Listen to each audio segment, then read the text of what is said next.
really need to move out of Florida. So if you guys have been watching the channel for a while, then you remember back when Hurricane Ian was hitting Florida, I made a video about that. And well, it's that time again. We got another hurricane coming through, and honestly, just like the last time, I'm not really too worried about it. That being said, this video probably won't be as long as usual, or there just might not be as much happening. Similar to when Hurricane Ian was hitting, I usually just kind of make the videos a bit shorter, just do something a bit simpler, just so then in case the power goes out, or just in case, you know, anything bad happens and I need to evacuate for any reason, then I still am able to make a video. I just want to make sure in case anything crazy does happen, you know, I have enough time to edit, get it uploaded, get it approved for monetization, all that other stuff. Just so you guys know, even if something crazy ever does happen, I don't care what's happening. You guys will always have a video on this channel regardless. I don't care if it's a 2-minute vlog off of my phone, just kind of talking to you guys without any editing.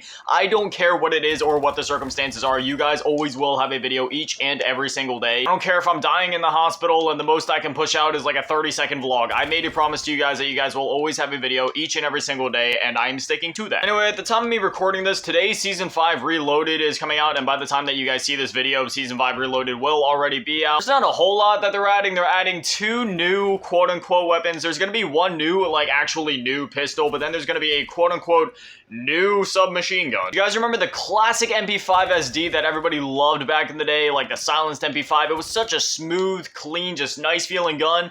Yeah, they're bringing that back, and you would think that that would be a good thing just because, you know, that's one of the fan favorites from the OG COD games, but they're really screwing us over, and they're making it a burst fire or a single fire weapon. Like, that's literally all you can do. It's either a burst fire by default, or you can put on like another attachment that makes it a single fire. Like, why? Besides that, we're getting a new pistol, which looks pretty decent, and then I'm pretty sure they said there's going to be like a melee weapon, and then there's also going to be like a new event camo thing for us to grind, which is pretty cool. You guys know me, I absolutely love those event camos anytime that they put them on, so I will be grinding that out. I'll probably have it finished by the end of today, and I'll probably be making a video on it by tomorrow. And it's pretty cool because it's actually going to be like a 2-in-1 event challenge. I don't know if I'm going to be doing the other one, if I'm going to be honest, because the one is going to be like the typical event camo that we normally get, which is awesome, but then it's also going to be like a vehicle camo skin, which is going to require you to do certain things with the vehicles, and honestly, that sounds like it's going to require me to either play Warzone or DMZ or both, and honestly, I couldn't be bothered. I get it, people like Warzone, people like DMZ, whatever, it's just Warzone isn't my thing. DMZ, I actually like DMZ, but Warzone, it's one of those things where, like,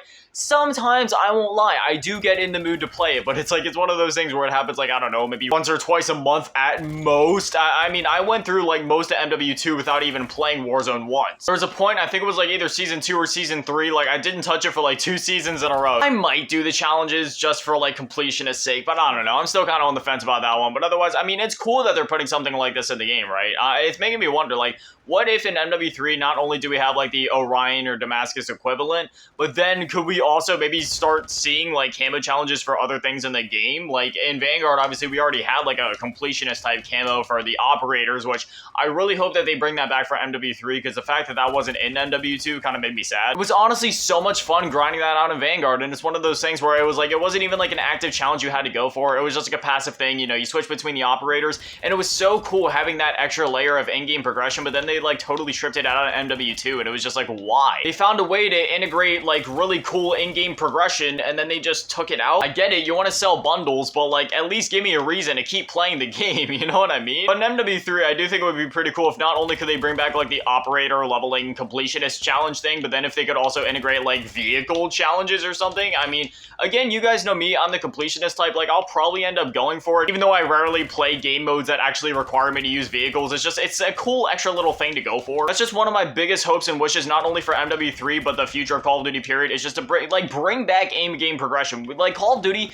it was so good about in-game progression in the past, like, up until MW 2019. There were so many different forms of good and fulfilling, like, in-game progression, and it always felt so good to go for. But then once MW 2019 hit, and they started focusing on the bundles and all that, you just started to slowly see all these different forms of in-game progression be stripped out of the game, and it was honestly really sad. One of my favorite things to go for in Call of Duty was just, well, literally anything that involved any sort of in-game progression, like any sort of, like, mastery camos, or just different, like, mastery challenges in the game, because at the end of it all, obviously, you'd always get, like, some sort of really cool reward, but they started to strip those things out of the game. Like I've said many times before, I understand that these companies need to make money, but at the same time, I'm paying, like, oh, I mean, you guys know me, I pay for for the Vault Edition every single year just because I like getting those little bonuses, you know, all those fun little skins and pre-order bonuses and such. Some people may disagree with it, but hey, it's my hard-earned money. I'll spend it on whatever I want to spend it on. But as I was saying, most people are going to be spending either $70 for the base version of the game, or they're going to be like me and spending upwards of $100 on the game. So when you're spending that much money on a game, you know, I would hope that there's like more forms of in-game progression, and that progression wouldn't just be tied to something that you have to spend money on that one, whether that be the battle pass or whether it just be like outright buying bundles. Like, I miss when there was more in-game progression. Just go back and look at like Black Ops 3, for example. Sure, there was a lot of microtransactions in the game, right? And I don't agree with a lot of the ways that they handled things in that game, like the way that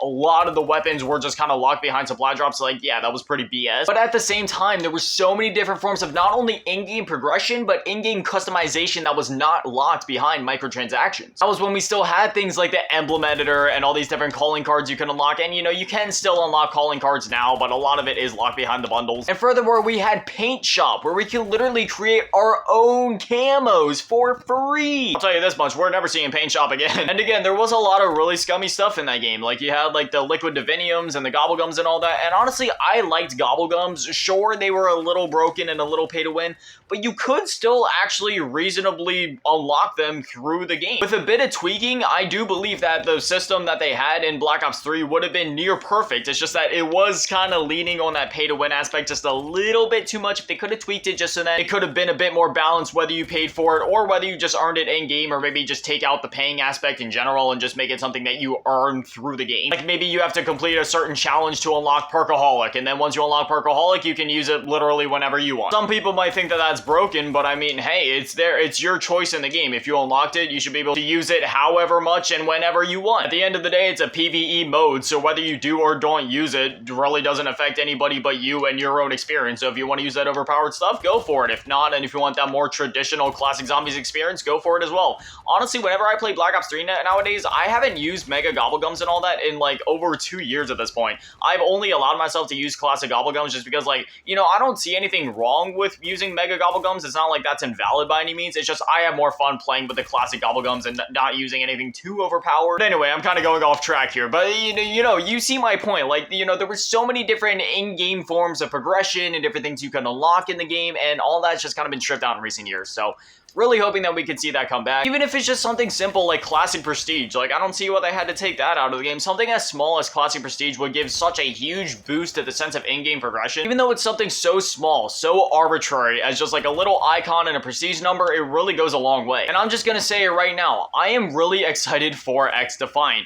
Granted, I'm still going to be playing mostly MW3, and that is still what most of my content is going to be centered around in terms of, like, when it comes to the live service games that I cover. I don't follow a whole lot of live service games. The main live service game that we'll be covering and making videos on here is still Call of Duty, but I do plan to at least make a couple of XDefiant videos. I'm going to mostly be playing that game in my free time and not necessarily covering it 24/7, just because I am still really excited for that game. And honestly, if the videos end up doing well, and if I do end up enjoying it enough, maybe we will shift to making a lot of XDefiant videos. Like I said, I love Call of Duty, and that's always going to be my core focus, and whenever it comes to covering live service games, that always will be the core focus. But if XDefiant comes out and it ends up being as good as it's sounding, and just from what we've seen from the betas, who knows, man. It's literally just looking like a modern version of classic Call of Duty. The only thing that I hope that the game could get would be kill streaks or score streaks or something equivalent, because at that point, it literally would just be like a modern version of a classic Call of Duty. But anyways, that's where we're going to wrap things up now. I'm going to get this edited, get it uploaded, and let's hope I don't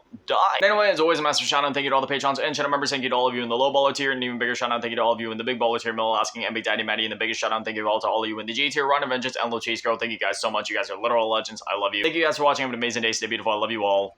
Peace.